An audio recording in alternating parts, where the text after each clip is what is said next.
আমার কাছে জিবরিল আলাইহিস সালাম আল্লাহর পক্ষ থেকে ফেরেশতা যখন আসে শোনা নাও, আমি জিজ্ঞাসা করেছি শোনা নাও তোমার মা, শুনে নাও হযরত বিবি হাওয়া আলাইহা সালাম, হযরত ঈসা রুহুল্লাহ আলাইহিস সালামের আপনার মা মারিয়াম আলাইহা সালাম যে বেঈমান জাকার খোদাটা ভিতরে চলে হযরত বিবি আসিয়া আলাইহা সালামের সঙ্গে শুনে নাও তোমার মা খাদিজা জান্নাতে রয়েছে। জোরে বলুন সুবহানাল্লাহ। হযরত ফাতেমার কথা শোনার পর তিনি খুবই আপনার আনন্দিত হলেন। তারপর আল্লাহ নবীজি ওই জায়গা থেকে বাবা আমার বিশ্ব নবী দুরুদে নবী আমার ওই জায়গা থেকে আবার আপনার কলমা দান দিতে শুরু করে দিলেন।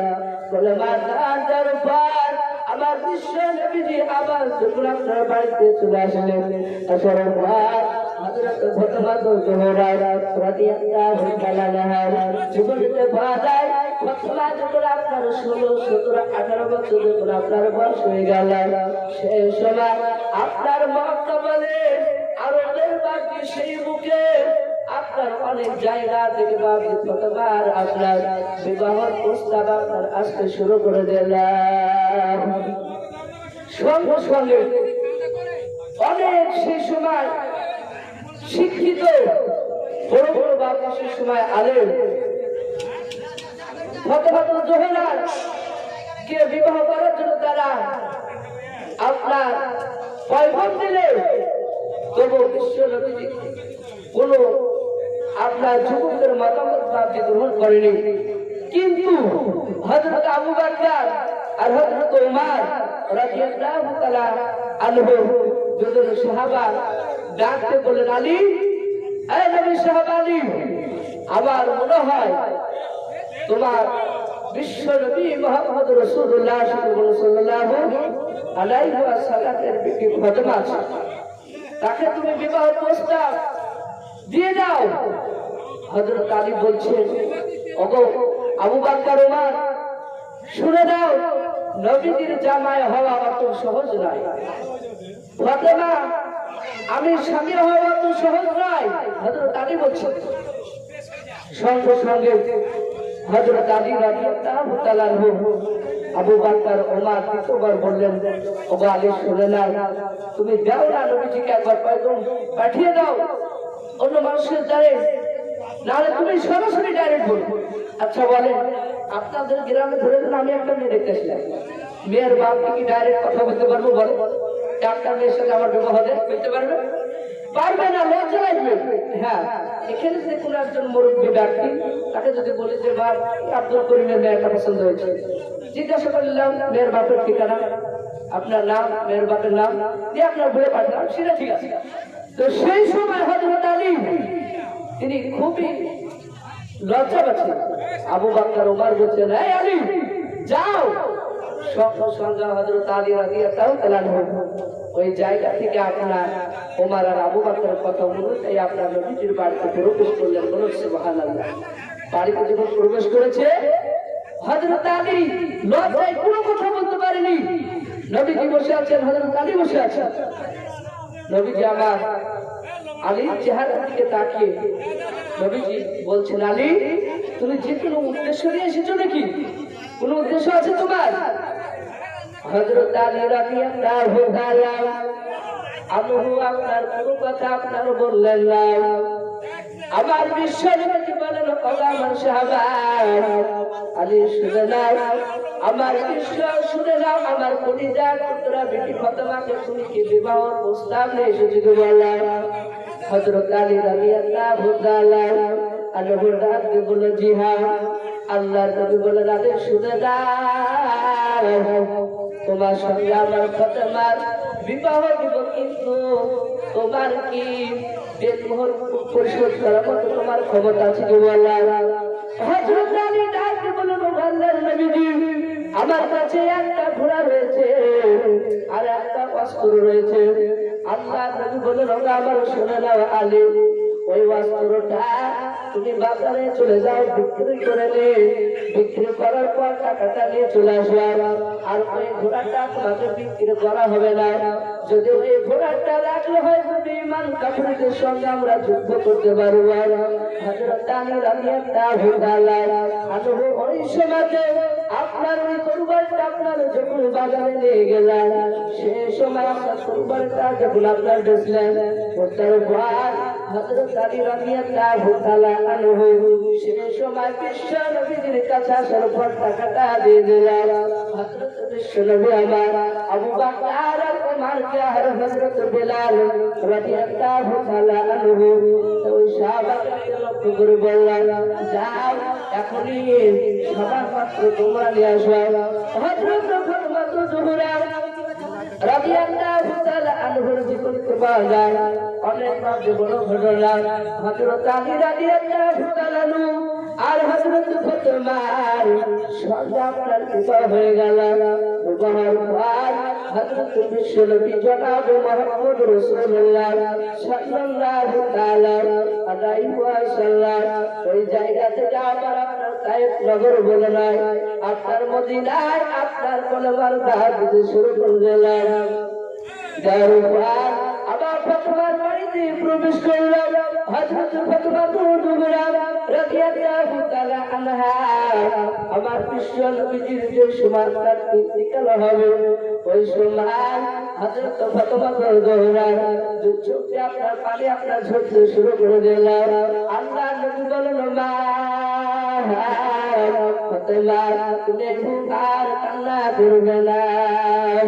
ফাতেমা চোখের পানি আপনার মুছতে পারলেন না। আল্লাহ নবী বলেন, ও বাবা শুনে নাও ফাতেমা, শোনো শোনো, তোমার ওই কানের গুড়িটা আমার মুখের গুড়িতে লাগাও, তোমার কানটা আমার মুখের গুড়িতে লাগাও। আল্লাহ নবী বলেন, ফাতেমা শুনে নাও, তুমি কান্না করো না, আমার ইন্তিকালের উপর সর্বপ্রথম তোমার সঙ্গে আমার দেখা হবে। দ্বিতীয় নম্বর কথা নবীজি বলেছিলেন, বাবা আমার শুনে নাও, আরে আমার বিবি ফাতেমা শুনে নাও, আমার ইন্তিকালের উপর 6 মাস পর তোমার ইন্তিকাল হবে। নবীজি বলেন ফাতেমাকে কথা। হযরত ফাতেমা সঙ্গে সঙ্গে তিনি চোখের আপনার পানি বন্ধ করে দিলেন আর কান্না করে না। তাদের বাপ এবং বিটি দিয়ে এত মহব্বত ভালোবাসা ছিল। তাই আল্লাহ রাসূল বললেন, কোন সন্তান ছেলে কিংবা মেয়ে যদি নিজের বাবার চেহারা দিকে একবার যদি তাকায়, সম্মানিত ভাইরা আমার বাবা জীবনেরা, নবীজি বললেন কোন সন্তান ছেলে মেয়ে যদি একবার বাবার চেহারার দিকে যদি তাকায়, বিশ্ব নবী বললেন তার জন্য জান্নাতে দুটো গাছ লেগে দেওয়া হয়। বলুন সুবহানাল্লাহ। নবীজি আরো বললেন যে বাবার চেহারার দিকে যে সন্তান ছেলে মেয়ে তাকালো, সেই ব্যক্তি একটা কবুল হজের মতো তারা আমলনামায় নেকি লিখে দেওয়া হলো। বলে বলুন সুবহানাল্লাহ। হজ করতে গেলে বাপ 3-4 লাখ টাকা 5 লাখ টাকা খরচ করে হজে যায়। তাহলে আজ থেকে আমরা ছেলে বাপকে ভালোবাসবো ইনশাআল্লাহ, যাদের বাপ মা দুনিয়াতে বেঁচে আছে। আর যাদের বাপ বেঁচে নাই, মা বেঁচে নাই, সেই সব যাদের নাই বেঁচে সেই সব বাপ যে ভাইদেরকে বলবো কবরে গড়িতে যাওয়ার পর একটু দোয়া করুন, দোয়া করুন, তাহলে চলবে। মৌতের কোনো গ্যারেন্টি নাই। আসার সিরিয়াল আছে, যাওয়ার কিন্তু সিরিয়াল আছে বলে আসবে বাপ থেকে ছেলে, ছেলে থেকে ছেলে বাস, কিন্তু যাওয়ার সিরিয়াল নাই। দাদা বেঁচে আছে, নাতি ছেলে চলে যাচ্ছে, ছেলে রেখে চলে যাচ্ছে। হযরত বিশ্ব নবী জনাব মুহাম্মদ রাসূলুল্লাহ সাল্লাল্লাহু আলাইহি ওয়াসাল্লামের একজন সাহাবা হযরত আলকামা, বিশিষ্ট সাহাবা ছিলেন। ওই সাহাবা নবীজির 12 বছর পর্যন্ত আপনার খিদমত করছিলেন, কিন্তু তিনি নবীজির কাছে আছেন, নবী আবার সাহাবার কাছ থেকে চলে আসছেন। কিন্তু ওই হযরত আলকামা মৃত্যুর সময়, যে সময় মৃত্যু হবে, ওই সমাজের সমস্ত দুনিয়ার কথা আপনার জবান থেকে বের হচ্ছে, কিন্তু কলেমা কিন্তু বের হচ্ছে না। সাহাবার কাছে খবর দিলেন, সাহাবারা ছুটে চলে আসলেন। ওই সাহাবারা আবার বিশ্ব নবীকে খবর দিলেন, নবীজি আমার চলে আসেন। আল্লাহ নবী জনাব মুহাম্মদ রাসূলুল্লাহ সাল্লাল্লাহু তাআলা আলাইহি ওয়াসাল্লাম ডাকতে বলেন, ওগাবার সাহাবারা শুনে নাও, এই আলকামার আপনার ডান দিকে নবীজি আমার মুখটা আপনার ফিকির বাবা। নবী বলেন, ওগাবার সাহাবা আলকামার পড়ো কলেমা লা ইলাহা। হযরত আলকামা রাদিয়াল্লাহু তাআলা অনুভব করতে গান দিকর গানটা আপনার বান্ধবকে ভোর ধরে নিলাম।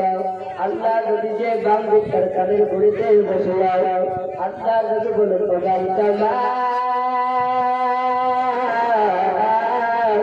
একবার পড়ো কলেমা লা ইলাহা ইল্লাল্লাহু মুহাম্মাদুর রাসূলুল্লাহ সাল্লাল্লাহু তাআলা আলাইহি ওয়াসাল্লাম।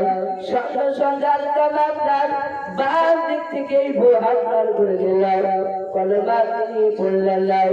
আল্লাহ নবী বলেন, ওগো আমার সাহাবারা শুনে নাও, এই আলকামার মা বাপ দুনিয়াতে বেঁচে থেকে বলা হযরত সাহাবায়ে কেরাম রাদিয়াল্লাহু তাআলা আজমাইন বলেরা সমস্ত সাহাবার মধ্যে আপনার কিছু সাহাবা বলেন, ওগো আল্লাহর নবী শুনে নাও, এই ছিলেন এই আলকামার বাপ পৃথিবীর বুকে বেঁচে নাই, মা বেঁচে আছে।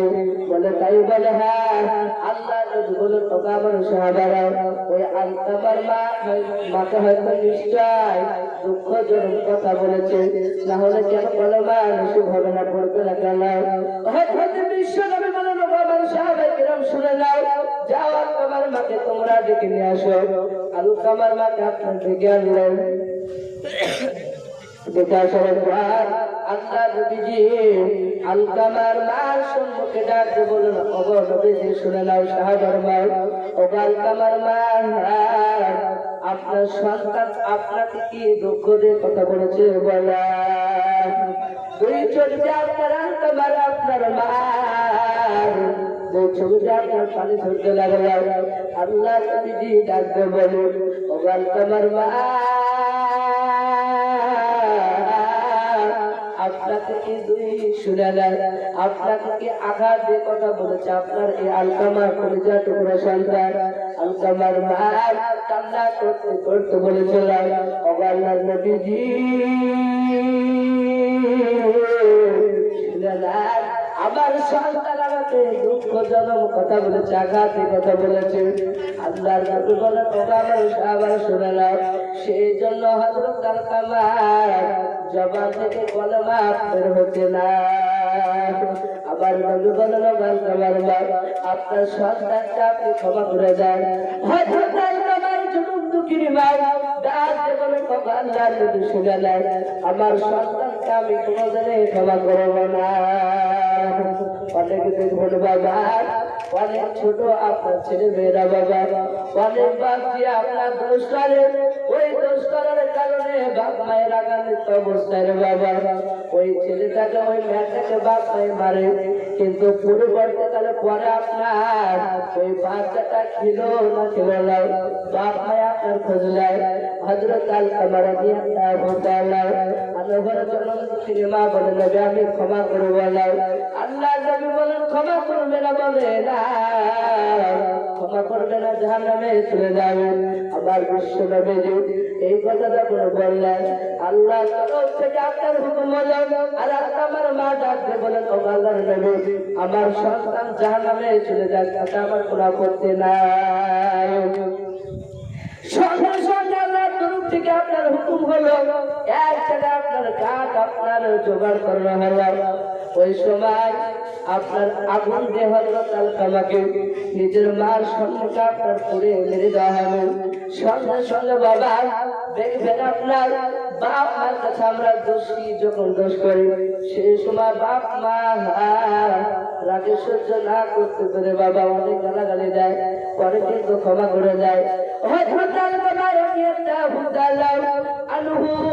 সঙ্গে সঙ্গে বাবা আপনার এক দুই না যখন আপনার আল্লাহ নবীজির সাহাবারা তারা আপনার ঘেরাও করে তারা রয়েছে, যখন আপনার ওই কাটে আপনার আগুন দেওয়া হয়েছে, যখন আল্লাহকে আপনার ফেলতে যাবে, আর সঙ্গে সঙ্গে বাবা আল্লাহ নবীজির ওই সাহাবাত কামাতে যখন আগুনে ফেলতে যাবে, আর সঙ্গে সঙ্গে আল্লাহর বাবা ডাকতে বলেন, আল্লাহ নবীজি আমার সন্তানটা আগুনে ফেলবেন না। শুনলেন নবী, আল্লাহ নবী বলেন, আপনার সন্তানকে কি আপনি ক্ষমা করলেন কি? বলেন, বলে হ্যাঁ, আমার সন্তানকে আমি ক্ষমা করে দিলাম। আর হযরত আল-কামাল সঙ্গে সঙ্গে বলে, লা ইলাহা ইল্লাল্লাহ, লা ইলাহা ইল্লাল্লাহ, লা ইলাহা ইল্লাল্লাহ। এ তৌহিদ का डंकर आलम में, तौहीद का डंकर आलम में, ए कभी वाला करने वाला आकाले हो, ला इलाहा इल्लल्लाह, ला इलाहा इल्लल्लाह, मुहम्मदुर রাসূলুল্লাহ সাল্লাল্লাহু তাআলা আলাইহি ওয়াসাল্লাম পড়ে আপনার হযরত আল-কামাল তিনি আপনার দুনিয়ার পক্ষ থেকে চলে গেলেন। সকলে বলুন ইন্না লিল্লাহি ওয়া ইন্না ইলাইহি রাজিউন। তাহলে আমরা বুঝতে পারলাম বাবা কাকাদের কথা বলা যাবে না। তাই সেই জন্য এখানে অনেক যুবক ভাইরা আছে, অনেক ভক্তরা আছে, এখন আমাদের অনেকে হয়তো বাপ বেঁচে আছে, তাদেরকে আঘাত দিয়ে কথা বলা যাবে না। আমি বলছিলাম হযরত ফাতেমা জোহরা আল্লাহ রাসূল মৃত্যুর সময় বিশ্ব নবীজি আমার ডাক বলে ফাতেমা তুমি কান্না করো না, কান্না চোখ বন্ধ করে দিলেন। হযরত ফাতেমা আপনার রাস্তা দিয়ে গুটি গুটি পায়ে আপনার হাঁটছেন, আর হযরত আয়েশার সঙ্গে দেখা হলো। ফাতেমা আয়েশার সঙ্গে দেখা হলো। আয়েশা বললেন, ওগো ফাতেমা, তুমি নবীজির যাওয়ার আগে, যাওয়ার পূর্বে তুমি যে কান্না করছিলা, আর তোমার নবীজি আব্বা তোমার কানে কানে কি শব্দ করলা, তুমি কান্না বন্ধ করে দিলা? হযরত ফাতেমা বললেন, ও বাবা শুনে নেন আয়েশা মা, আমার আব্বাজি দুটো আমাকে নসিহত করলো, দুটো কথা বললো। এক নম্বর শুনে নেন, আমার আব্বাজি বলল, হে ফাতেমা, তোমার সঙ্গে আমার সর্বপ্রথম দেখা হবে। দ্বিতীয় নম্বর শুনে নাও, 6 মাস পর আমার ইন্তিকালের পরে 6 মাস পর তোমার ইন্তিকাল হবে। সঙ্গে সঙ্গে ফাতেমা জোহরা তিনি বললেন, ও মা আয়েশা, আমার আব্বাকে কান্না করতে বারণ করলো, নিষেধ করলো, তাই আমি কান্না বন্ধ করতেছি। ভাই অনেক হয়তো ভাবছিলাম রাত হয়তো 10টা বেজে গেছে, ছেড়ে দেবো, জলে দেবো না একটু আলোচনা দেবো। তো ইনশাআল্লাহ সেই সময় মিনিট 5 ইনশাআল্লাহ বলে ইনশাআল্লাহ ছেড়ে দেবো।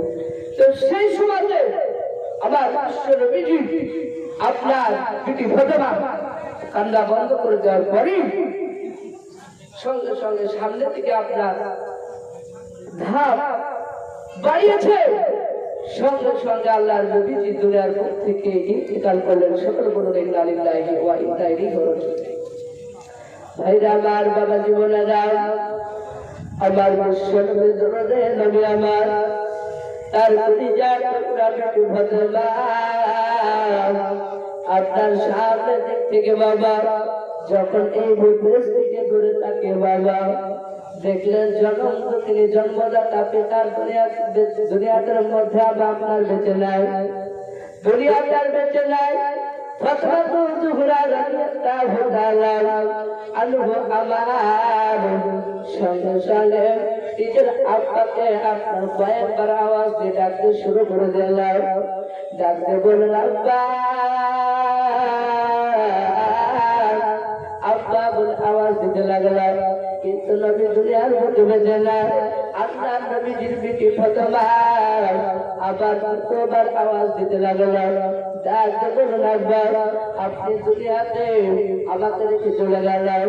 এই বলে তিনি কান্না করতে করতে বাবা হযরত বিশ্ব নবীজির সাহাবা হযরত আনাস রাদিয়াল্লাহু তাআলা আনহু ছিলেন।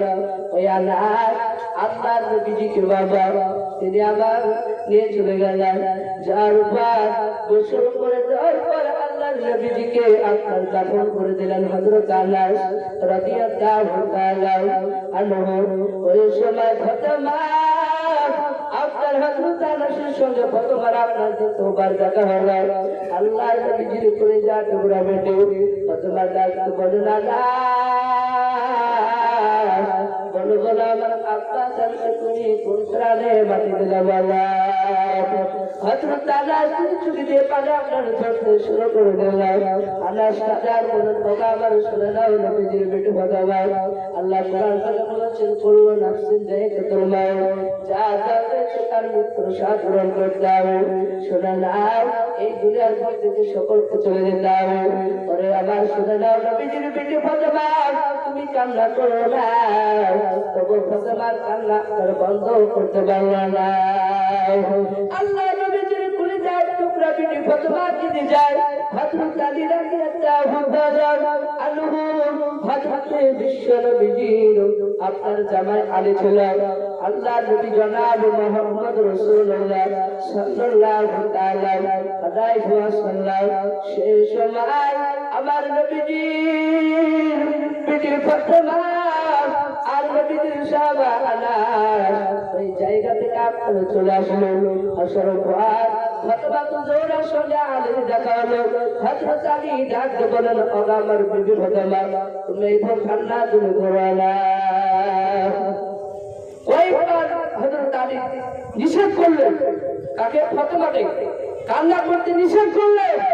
তবু দুই চোখের পানি বাড়ছে, আপনার দূর হয় না, আপনার চোখের পানি আপনার কমে না। হযরত আলী রাদিয়াল্লাহু তাআলা আনহু ওই সময়তে আপনার বাড়িতে চলে গেলেন। যাওয়ার পরে হযরত ফাতেমা তিনিও বাড়িতে যাওয়ার পরে আপনার জবের আপনার আটা দিয়ে রুটি তৈরি করলেন। রুটি তৈরি করার পরে ওই সময় নবীজির নাতি হাসান হুসাইন ছিল, সে বাচ্চা ছিলেন। হযরত ফাতেমা জোহরা হাসান হুসাইনকে আপনার গোসল করে দিলেন ভালো পানি দিয়ে। গোসল করে দেওয়ার পরে আপনার নতুন জামা পরিধান করে দিয়েছেন ফাতেমা। দেওয়ার পরে দুই সন্তানের চেহারার দিকে হযরত ফাতেমা দুই সন্তানের চেহারার দিকে তাকে আহ্বান করে কান্না করতে লাগলেন। আল্লাহ নবীজি বেটি কলিজার টুকরা বেটি ফাতেমা কান্না করছে, আর এই দিকে হযরত আলী রাদিয়াল্লাহু তাআলা আনহু ওই সময় আপনার তিনি বাড়িতে প্রবেশ করলেন। আমার বিশ্ব নবীজির কলিজার টুকরা বেটি হযরত ফাতেমা জোহরা রাদিয়াল্লাহু তাআলা আনহা রুটি আপনার তৈরি করছিলেন। আর হযরত আলী ডাকতে বলেন, ও আমার শুনে নাও বিবি ফাতেমা, তোমার আব্বা ইন্তিকালের পর থেকে নিয়ে আজ পর্যন্ত তোমার শরীরটা তোমার আব্বার জন্য কান্না করে করে শরীরটা তোমার ব্যথা হয়ে গেছে, তোমার শরীরটা খারাপ হয়ে গেছে। শুনে নাও, কিন্তু তোমাকে এত কষ্ট করে কে রুটি তোমাকে বানাতে বললো? বলো কে রুটি করতে বলেছে? বলো। হযরত আলী রাদিয়াল্লাহু তাআলা আনহু যখন এই কথা বলেন হযরত ফাতেমা তিনি আপনার কোনো কথা আপনার বলেন না। হযরত আলী দ্বিতীয়বার একটু বাবা জিজ্ঞাসা করলেন, আল্লাহ নবীজির বিবি ফাতেমা তাকে বলেন, স্বামী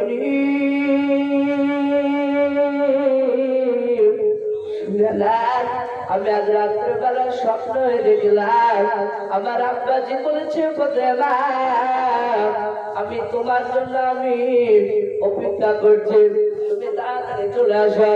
হযরত ফাতেমা আর আলী রাদিয়াল্লাহু তাআলা আনহুর সঙ্গে আপনার কথা বলছিল। ফাতেমা ডাকতে বলেন, ও আমার স্বামী শুনে না, আজ আমার দুনিয়াতে শেষ রুটি বানানো, আর আমি বানাতে পারবো না। হযরত ফাতেমার কথা শোনার পর হযরত আলীর দুই চোখ দিয়ে আপনার পানি ঝরতে লাগলো। হযরত আলী বলেন বিবি রে তুমি এমন ভাবে তুমি কথা কেন বলছো বলো হযরত ফাতেমা কাজার বলেন স্বামী শুনে না আমার ইন্তিকাল হয়ে যাবে তাহলে আমি ইন্তিকাল হয়ে যাবে কারণ আমি স্বপ্নে যদি দেখলাম আমার আব্বাজি আমাকে ডাকতেছে শুনে নাও ওগো আমার স্বামী আপনি আমার দ্বারা যদি আপনি আঘাত পেয়ে থাকেন তাহলে আপনার থেকে আপনি ক্ষমা করে দেবেন আল্লাহ নবী জনাব মুহাম্মদ রাসূলুল্লাহ সাল্লাল্লাহু তাআলা আলাইহি ওয়াসাল্লামের বিবি ফাতেমা নিজের স্বামীর কাছে আপনার ক্ষমা চাইছেন হযরত আলী রাদিয়াল্লাহু তাআলা আনুগত্যের বাচ্চা ছেলে হাসান হোসেন বাবা সঙ্গে করে নিয়ে বিশ্ব নবীর আপনার খবরের গুলিতে নিয়ে চলে গেল এই খবরের গুলিতে আপনার হাসান হোসেন হযরত আলী গানকে একবার বাড়িতে মুখবাজি তাকিয়েছিল হযরত হাসান হোসেন নিজের নারাজের খবরের গুলিতে আপনার দাঁড়িয়ে আলী রাদিয়াল্লাহু তাআলা তিনিও দাঁড়িয়ে আছেন এইদিকে ফাতেমা জোহরা রুটি আপনার বানানোর উপহার আবু বকরের স্ত্রী ফাতেমার নানিমা হয় সেই সময় আবু বকরের বিবি আপনার সেই সময় হযরত ফাতেমা জোহরা আবু বকরের বিবির কাছে আপনার প্রতিজ্ঞা আপনার রেখে আসলাম হযরত ফাতেমা ডাকতে বললেন ওগো আবার শুনে নাও নানিমা তোমাকে আমি কথা বলবো মানতে হবে ফাতেমার কথার সঙ্গে সঙ্গে হযরত আবু বকরের স্ত্রী ডাকতে বললেন ফাতেমা কি কথা বলবে বলে যাও হযরত ফাতেমা এক নম্বর কথা বলেছিলেন ওগো আবার শুনে নাও নানিমা এক নম্বর কথা শুনে নাও তোমাকে আমি বললাম শোনো শোনো আমার ওই কুড়িটা টুকরা সন্তান হাসান হোসেন আর আমার স্বামী হযরত আলী আসবে সেই সময় তুমি এই টুকরোগুলো তাদেরকে খেতে দেবে দ্বিতীয় নম্বর শুনে নাও তাদেরকে তুমি দেখভাল করবে হযরত আলী রাদিয়াল্লাহু তাআলা আনহুর বিবি ফাতেমা যখন কথা বললাম আবু বকর বিবি ডাকতে বলে ফাতেমা তুমি আর চিন্তা করো না তোমার দায়িত্ব আমি পালন করব বলুন সুবহানাল্লাহ হযরত ফাতেমা জোহরা রাদিয়াল্লাহু তাআলা আনহার সঙ্গে সঙ্গে বাবা তিনি আপনার বাড়িতে আপনার উপহার তিনি আপনার গোসল করে দুই হাত তুলে আপনার কাছে আপনার দোয়া করছেন তিনি কান্না করছেন হযরত হাসান হোসেন হযরত আলী রাদিয়াল্লাহু তাআলা হযরত আবু বকর আপনার বাড়িতে প্রবেশ করলেন করার পর হযরত আবু বকরের বিবি ওই রুটির টুকরোগুলো আপনার যখন হযরত হাসান হোসেনকে আপনার দিলেন আর সঙ্গে সঙ্গে হযরত হাসান হোসেন ডাকতে বলতে লাগলেন বাবা মা শুনে নাও আমার মা ফাতেমা কোথায় বলা হযরত ফাতেমা জোহরা তিনি আপনার ওই জায়গা ছিলেন না হযরত আলী রাদিয়াল্লাহু তাআলা আনহুর পরিবার আপনার বেটা হযরত হাসান হোসেন ডাকতে বলেন আমার মা ফাতেমা কোথায় বলা ওগো মা আমার মা কোথায় তাড়াতাড়ি বলা একবার এরকম বাসে সন্তবার দিলাম সঙ্গে সঙ্গে হযরত ফাতেমা জোহরা রাদিয়াল্লাহু তাআলা বাড়িতে ছিলেন হাসান হোসেন আপনার মুখে টুকরো ধর বাবা তুমি যখন আপনার মুখে দিবে সঙ্গে সঙ্গে আবার দ্বিতীয়বার হযরত হাসান হোসেন মা মা বলে ডাকতে লাগলেন মাকে আরো পেলেন না ওই রুটির টুকরোটা আপনার রেখে দে হাসান হোসেন দুইজন মিলে আপনার ফাতেমার বাড়িতে আপনার প্রবেশ করলেন প্রবেশ করার পর আপনার আওয়াজ দিয়ে ডাকতে শুরু করে দিলেন ডাকতে বলেন মা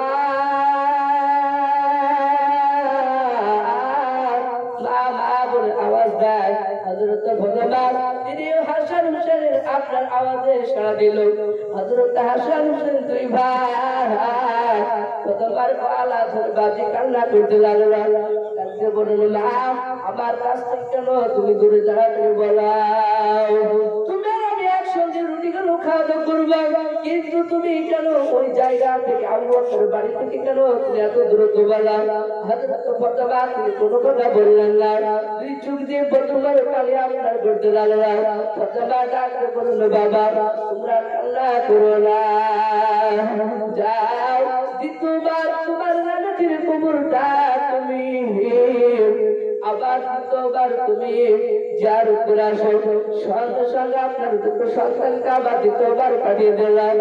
হযরত আলী রাদিয়াল্লাহু তাআলা আনহু কার পাঠালেন না, হযরত ফাতেমা দ্বিতীয়বার ডাকতে বললেন, ও আমার স্বামী আলী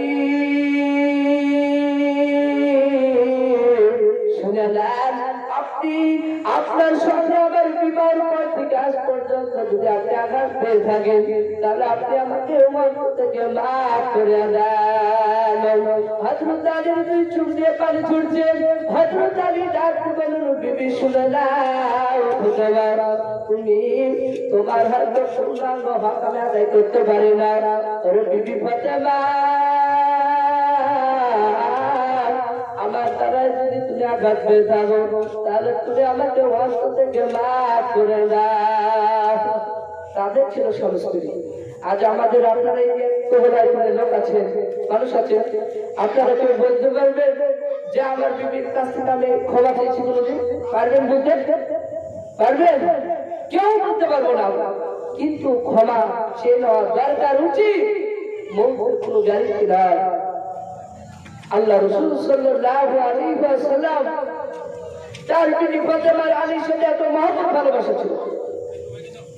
সেই নবীজির বেটি ফাতেমা স্বামীর কাছে ক্ষমা চাইছে, হযরত আলী বিবির কাছে ক্ষমা চাইছে। আজ আমাদের স্বামী স্ত্রীর মধ্যে মহব্বত ভালোবাসা নাই। অনেক খবর দেখা যায় আজ কয়েক আপনার বছর হতে চললো আমার জীবনে ভাবছি অনেক জায়গায় জালসা আমি গিয়েছি। এর আগে আপনার এই সোনারপুরে ছিলাম, ধর্মরা ছিলাম, আমতলা আমরা ছিলাম, আমাদের এই ডোমপুরের লাইনে ছিলাম, ইসলামপুরে ওই মাদ্রাসায় আমাদের ডোমপুরে আপনার চট্টগ্রাম ওই জায়গায় ছিলাম। তো ওই জায়গায় একটা জায়গায় ওয়াজ করছিলাম। আরে একজন ভাবছি 30 থেকে 32 বছর বয়স হবে, নারীটা হাউমাউ করে কান্না করতে করতে চলে আসলাম। আমি বললাম, বোন আপনার কি হয়েছে, আপনি কেন কান্না করছেন? তো ওই সময় ওই মেয়েটা বলছে, মৌলভী সাহেব আমার একটা সন্তান আর দুটো মেয়ে, আমার স্বামী দিন গেলে প্রত্যেক দিন 400 টাকা ইনকাম করে। কত টাকা বললো? 400 টাকা ইনকাম করে। তো ইনকাম করে ভালো। তো ওই মেয়েটা বললেন, মৌলভী সাহেব 400 টাকার মধ্যে আমাকে 100 টাকা দেয় আর 300 টাকা আমার স্বামী বন্ধুদের সঙ্গে জমা খেতে দেবে। তাই আমার খুবই চিন্তিত আমি অবস্থা আছি যে আমার ভবিষ্যৎ ছেলে এবং মেয়ে দুটো আছে, একটা ছেলে আছে, তাদের জন্য কি ভবিষ্যৎ টাকা পয়সা দরকার নাই? বলে অনেক আমাদের বাপজি এলাকার ছেলেরা, বাপজিরা অনেকেই কেরালায় বাম্বা যায় এই রুজির জন্য, তাই না? তো এই একটা বলছে তাহলে তাদের তো ওই ছেলেদের ভবিষ্যৎ আছে, কিন্তু হাওয়া করে কান্না করছে। আমি তাকে বলেছিলাম, বোন আল্লাহ রাব্বুল আলামিন কোরআন থেকে বলেছেন, ওয়া লাকুল শাইন করিম, আল্লাহ সর্বশক্তিমান। আল্লাহ কোরআনে বললেন, ইন্নাল্লাহা মা'আস সাবিরিন, যারা সবর করবে তাদের সঙ্গে আমার আল্লাহ থাকবে। তাকে বললাম সবর করেন এবং আল্লাহর কাছে দোয়া করুন, আমা করি যাতে আপনার স্বামী খারাপ কাজ থেকে যেন ভালো হয়ে যায়। সঙ্গে সঙ্গে তিনি বললেন, মানুষের দোয়া করবে। তাকে আমি বললাম, 5 ওয়াক্ত নামাজ পড়বেন। আল্লাহ বলছেন, তোমরা তোমরা আমাকে রাখো, আমি তোমাদের ডাকলে সারা দেবো। বলুন সুবহানাল্লাহ। কারণ আজ আমরা আল্লাহকে ডাকতে জানছি না, আজ আমরা আল্লাহকে ডাকতে জানছি না। আপনার এদিকে পেঁয়াজের চাষ বেশি হয়, আমি শুনলাম পেঁয়াজ যখন পোকা লাগে সেই সময় আপনি ওই সাহারের দোকানে আপনি সাজেশন নেন যে সাহারের দোকানে বলেন যে পেঁয়াজে পোকা লেগেছে, কোন বিষটা দিলে হয়তো পেঁয়াজটা ভালো থাকবে। আপনি যে সাহারার দোকানে সাজেশন নিচ্ছেন, ওই রকম আপনাকে আমাকে জাহান্নাম থেকে পরিত্যাগ করার জন্য, জান্নাতে রাস্তায় যাওয়ার জন্য মাওলানাদের কাছে সাজেশন নিতে হবে। সম্মানিত ভাই বোনেরা, বাবা জীবনেরা, হযরত ফাতেমা জোহরা এই কথা বলার পরে তিনি আপনার দুনিয়ার থেকে বিদায় নিলেন। সকল বলুন ইন্না লিল্লাহি ওয়া ইন্না ইলাইহি রাজিউন। অনেক রাত হয়ে গেছে, আরো আছে অনেক বড় ঘটনা বলে আমি শেষ করতে পারবো না। আল্লাহ যদি আমাকে বেঁচে রাখে, আপনাকে বেঁচে রাখে, আপনারা যদি আবার কোনোদিন আমাকে নিয়ে আসেন, তাহলে ইনশাআল্লাহ আলোচনা হবে। আর তোমরা বাকি ভাইদেরকে বলবো, সকলে আমরা যারা 5 ওয়াক্ত নামাজ পড়ি আলহামদুলিল্লাহ, যারা 5 ওয়াক্ত নামাজ আমরা যারা পড়ি না, তারা আজ থেকে ইনশাআল্লাহ 5 ওয়াক্ত নামাজ পড়বো। হাত তুলে বলুন ইনশাআল্লাহ, বলেন ইনশাআল্লাহ। আল্লাহ কবুল করে বলুন আল্লাহুম্মা আমিন। বাপ আমি শেষ করে দিচ্ছি, বলে শেষ করে দিই ইনশাআল্লাহ। আমরা সে বাড়িওয়ালা কোথায় একটু ডাকে ইনশাআল্লাহ। আমরা অনেক রাত হয়ে গিয়েছে, অনেকটা দূর রাস্তা, আমি ক্লান্ত হয়ে আবার যেতে হবে। আমি আপনাদেরকে বলবো, আমরা নাকি রাত হয়েছে বাবা, 10টা পার হয়েছে নাকি 10:30 বাজছে। আমরা অনেক দূর রাস্তা, আল্লাহ বেঁচে রাখলে আবার আপনারা যদি নিয়ে আসেন ইনশাআল্লাহ আসবেন। কারণ না আমাদেরকে এখন যেতে হবে হাফেজ সাহেব বাবু বহরম করতে হবে। তা আমি বলছিলাম যে আল্লাহ রাব্বুল আলামিন আমাদের সকলকে কোরআন এবং হাদিসে শোনার চাইতে বেশি বেশি করে আমল করা তৌফিক দান করে বলুন আল্লাহুম্মা আমিন। তো ভাই আমরা চিরাম শেষ করে দেবো, এখন অনেক রাত হয়ে গেছে। আর আপনারা হয়তো আমার সাথে যোগাযোগ যদি করতে চান, তাহলে হযরত মাওলানা নাজমুল হক সাহেব আপনাদের ইমাম, ওনার কাছে নাম্বার আছে, কিংবা আপনারা হয়তো যদি কার্ড লিব মনে করেন, নাম্বার লিব যদি মনে করেন, আমাদের এখানে উস্তাদ হাফেজ ফারুক মন্ডল এনার কাছে কার্ড আছে, দিতে পারে। তারপর তো বাকি ভাইদেরকে বলবো, অনেক বাকি আরো কথা বলার ছিল, কিন্তু টাইম খুব কম, রাত অনেক হয়ে গিয়েছে। আমি সকলকে বলবো আমরা সকলে একটু বিছানে শোয়ার পূর্বে, ঘুমানোর পূর্বে আমরা 5 মিনিট একটু ভাবনা চিন্তা করি। আল্লাহ দুনিয়ার বুকে দুটো জিনিসকে দুনিয়াতে পাঠিয়েছে, জিন আর ইনসান, আল্লাহর ইবাদত করার জন্য। কিন্তু ইবাদত থেকে আমরা বঞ্চিত। বলেন 100-র মধ্যে আপনার দেখা যায় 5টা আপনার নামাজ পড়ছে, 95টাই পড়ছে না নামাজ। এটা ঠিক তো? মসজিদ কি সুন্দর বানিয়েছে, মুসল্লি বেশি দেখতে পাওয়া যাচ্ছে। আচ্ছা বলেন, এখানে আমি শুনলাম 400 ঘর বসবাস, আচ্ছা 200 সমাজ মিলে, তাই তো? 400 ঘরের মধ্যে আপনি 300 ঘরই ধরেন, একটা দিনে যদি লোক যায় মসজিদের জায়গা দিতে পারবে না। মহাতারের মতো উপস্থিত আছি যে আমরা শুনছি কিন্তু মানছি না।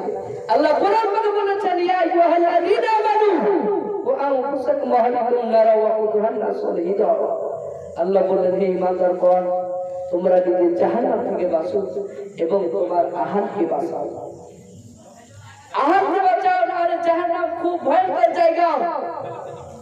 সেই জায়গায় মানুষ আপনার জাহান্নামে যারা চলে যাবে, সেই সময় জাহান্নামীদেরকে আপনার খাবার খেতে দেওয়া হবে। আপনার রক্ত বেঁচেছে, কুশ রক্ত আপনার সেই সময় কাটা, সেগুলো তাদেরকে পান করতে দেওয়া হবে। আর যারা জান্নাতে হবে, বিশ্ব নবী বললেন, যারা জান্নাতি হবে তাদেরকে আপনার সেই সময় জান্নাতি মানুষেরা জবান থেকে যেটাই বের হবে সেটাই সঙ্গে সঙ্গে পরিণত হয়ে যাবে। ধরে বলুন সুবহানাল্লাহ। সেই সময় তাদের পেশাব পায়খানার প্রয়োজন হবে না। নবীজি বলছে যে ওই সময় যখন পায়খানার জ্বালা হবে, সেই সময় আপনার পেট থেকে একবার হজম হবে, সঙ্গে সঙ্গে আপনার পেটের আপনার পায়খানার জ্বালা মিটে যাবে। ধরে বলুন সুবহানাল্লাহ।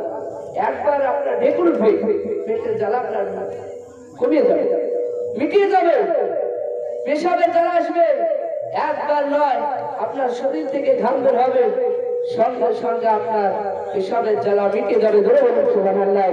যারা জান্নাত হবে তাদের জন্য, আর যারা জাহান্নামী হবে তারা আপনার কোরআনটা বুঝবে। আমরা জান্নাত যেতে চাই না জাহান্নামে যেতে চাই? বলে জান্নাত আমরা যেতে চাই। তাই ইনশাআল্লাহ সকলে আমরা যারা হয়তো নামাজ পড়ি না পাঁচ ওয়াক্ত পড়বো, আর আমরা হয়তো মা বোনেরা হয়তো পর্দা শুনছে, তারা মা বোনেদেরকে বলবো সকলে আমরা 5 ওয়াক্ত নামাজ যারা পড়ি, আলহামদুলিল্লাহ, যারা পড়ি না মা বোনেরা তারাও 5 ওয়াক্ত নামাজ পড়বো বলেন ইনশাআল্লাহ। আল্লাহ পাক আমাদের সকলকে কবুল করবো বলেন আল্লাহুম্মা আমিন।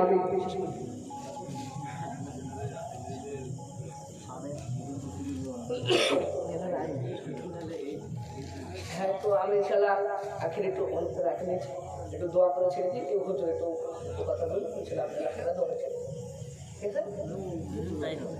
এটা বলতে ইনশাআল্লাহ আমার পরে আপনাদের মাওলানা দিলওয়ার হোসেন সাহেব, আপনার দিলওয়ার হোসেন সাহেব, তিনি আমার পর কিছু হয়তো দুটার কথা বলে ইনশাআল্লাহ তিনিও দোয়া করবেন। তারপরে একটু আমি ইনশাআল্লাহ দোয়া করে দেবো। সকলকে বলবো আমরা সকলে একটু হাত তুলি। আল্লাহুম্মা আমিন। আলহামদুলিল্লাহি রাব্বিল আলামিন। আল-আকিবাতু লিল মুত্তাকিন। والصلاة على رسوله محمد وآله وصحبه أجمعين. ربنا ظلمنا أنفسنا وإن لم تغفر لنا وترحمنا لنكونن من الخاسرين. ربنا لا تزغ قلوبنا بعد إذ هديتنا وهب لنا من لدنك رحمة إنك أنت الوهاب. اللهم صل على محمد وعلى آل محمد كما صليت على إبراهيم وعلى آل إبراهيم إنك حميد مجيد. اللهم بارك على محمد وعلى آل محمد كما باركت على إبراهيم وعلى آل إبراهيم إنك حميد مجيد. أي الله তোমার সেই দরবারে তো কালা হাত তুলেছি মাওলা। আয় আল্লাহ ইশারের নামাজের পর থেকে নিয়ে মাওলা, আয় আল্লাহ 10:30 রাত্রে হতে চলল মাওলা। আয় আল্লাহ তোমার কোরআন থেকে এবং তোমার নবীজির হাদিস থেকে তাদের সম্মুখে আমি এই কথা আলোচনা করেছি। আয় আল্লাহ আজকের এই আলোচনাকে কবুল করে নাও। আয় আল্লাহ তোমার বান্দারা তারা চাতক পাখির মতো তোমার কোরআনের কথা, তোমার নবীজির কথা তারা শুনতেছিল মাওলা। আয় আল্লাহ তাদেরকে তুমি কবুল করে নাও। আয় রব্বুল আলামিন, আয় আল্লাহ আমাদেরকে আল্লাহ ঈমান কাফেরদের হাত থেকে আমাদের সকলকে তুমি হেফাজত করো।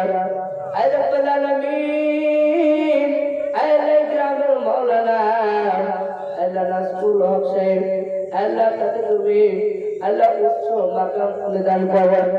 আল্লাহ তাকে তুমি সুখ শান্তি বাড়িয়ে দাও। আল্লাহ রাসূল মাওলানা দিলওয়ার হোসেন সাহেব, আল্লাহ তাকে তুমি কবুল করে নাও। আয় রব্বুল আলামিন, আল্লাহ জানি না তোমার কোন বান্দার হাত তুমি কবুল করবে। আয় আল্লাহ তোমার যে বান্দার হাত তুমি কবুল করবে তার হাতের সঙ্গে আমাদের সকলকে কবুল করে নাও। আয় আল্লাহ এই বাড়িওয়ালা আল্লাহ যে উদ্দেশ্যে এই মিলাদুন নবী আয়োজন করেছে, আয় আল্লাহ তাদের তুমি নেক মকসদকে তুমি পূরণ করে নাও। আয় আল্লাহ এই বাড়িতে আল্লাহ তুমি রহমত পরিশোধ করো মাওলা। আল্লাহ এই বাড়িতে আল্লাহ যারা অসুস্থ রয়েছে আল্লাহ তাদেরকে তুমি সুস্থ দান করো। আয় রব্বুল আলামিন এই গ্রামে তুমি রহমত বর্ষিত করো। আয় আল্লাহ তোমার নবীজির প্রতিটি সুন্দর হবে, তোমার কোরআনের উপরে আমরা সকলে মাধ্যমে তুমি সেরকম তুমি দান করো। সুবহানা রাব্বিকা রাব্বিল ইজ্জাতি আম্মা ইয়াসিফুন ওয়া সালামুন আলাল মুরসালিন ওয়ালহামদুলিল্লাহি রাব্বিল আলামিন। সকলে ইনশাআল্লাহ আমার জন্য দোয়া করবেন, আপনাদের জন্য দোয়া করব ইনশাআল্লাহ। এই বলে আমার বক্তব্য হয়তো ভুল ত্রুটি হয়তো ভাষার দ্বারা যদি হয়ে থাকে